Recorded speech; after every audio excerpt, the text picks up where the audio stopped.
Timor-Leste's government conducted its annual meeting with development partners this week, reviewing progress, addressing challenges, and reaffirming commitment to the country's development journey. Prime Minister Sanana Gusmao highlighted future resilience, the promotion of the marine economy, and ASEAN membership as key development areas. Traditional dancing launched this year's meeting between government, ministries, and development partners.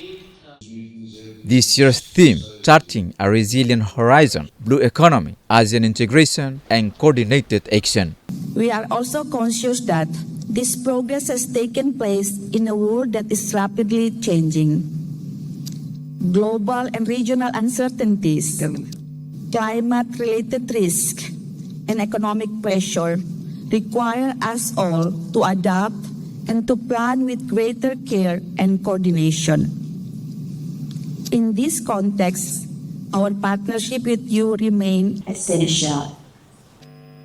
Poverty, inequality, unemployment, food insecurity, the impacts of climate change, global economic uncertainty, and growing geopolitical instability. These vulnerabilities cannot be overcome by Timor-Leste alone.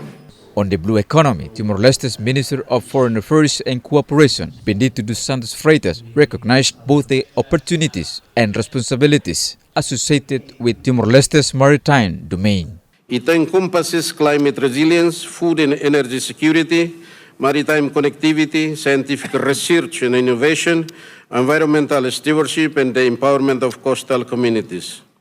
Addressing public administration reform, the Prime Minister emphasized the role of public servants in the nation's development. To work in the government is not to have salary, but to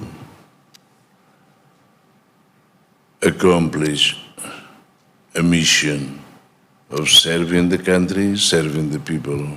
Public administration reform also plays a central role in building investors' confidence, supporting private sector development, enhancing human resources capacity, and aligning Timor-Leste's governance systems with regional and international standards, particularly within the context of ASEAN integration.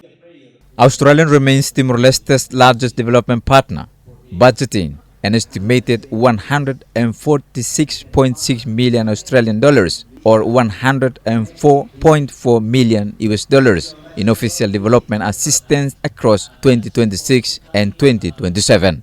And I wanted to personally thank you for the clarity of the presentation and both some context and the stepping stones, and then also really laying out your reform priorities, but also, as importantly, where would you like partners to be supporting you.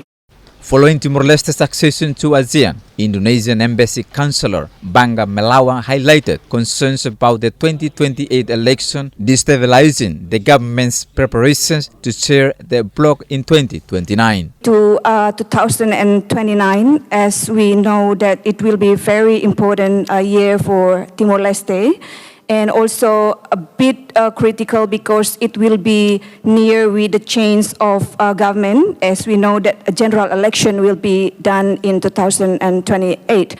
The 10th government will continue ASEAN preparations regardless of the election's results, as chairing ASEAN in 2029 is in the nation's best interests.